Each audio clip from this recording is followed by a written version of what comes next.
You might be wondering how ransom victims are targeted.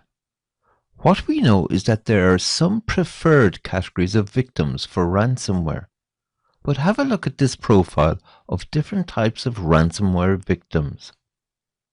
We can see here a headline from NBC News where ransomware was used to blackmail a US police department. Frequently, we hear of police departments or law enforcement offices being victims of ransomware. In a bizarre case that occurred in January 2017, it was reported that Cockrell Hill Police Department in Texas in the US was victim of a ransomware attack, reported as being the Locky crypto ransomware.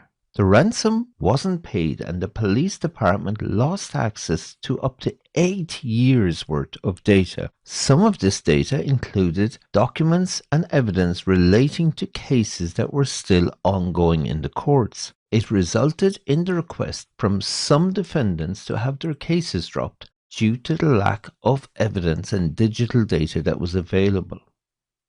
Government departments have also been victim of ransomware attacks. We can see a government journal reporting that attacks tripled from 2013 through to 2016, a threefold increase. Retailers are another common victim, as their point of sale, their inventory, and their payment systems can be targeted, crippling the retailer's cash flow and day-to-day business.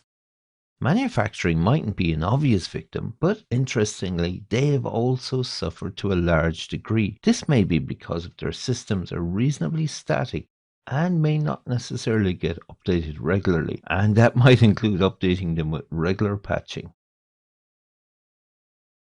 And in one heart-wrenching case that was reported in the UK by the Register.co.uk, a cancer non-profit charity suffered a ransomware attack and did not have the funds to consider even paying the ransom. Therefore, they lost access to lots of their data that was encrypted. This is an example of how indiscriminate ransomware is. Its only goal is to seek out computers to infect and attempt to cash in on ransoms that are paid. Criminals behind these attacks don't care who is impacted. Utilities have also been in the news regarding attacks on their infrastructure, such as this report in Network World in May 2016 of a Michigan utility that was impacted. Attacks on transportation providers always make the media headlines, usually because of the large number of people it impacts. In 2016, the San Francisco transport system, the Muni, suffered an attack and it took days for the system to be restored from backup. Colleges and schools are another common victim, largely because they have vast numbers of users and a high probability of getting a user to click on a phishing link that will activate some malware.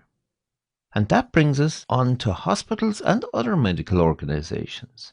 There were many hospitals impacted in 2016, and we'll discuss why in a moment.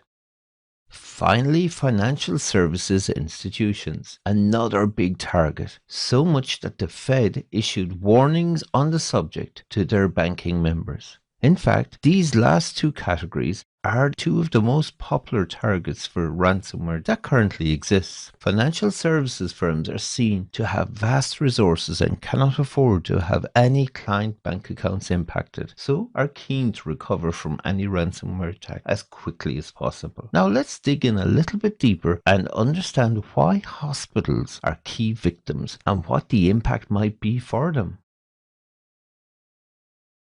Well, I'm not exaggerating when I say crippling a hospital's IT system with ransomware can literally be a matter of life and death, depending on how many systems are impacted.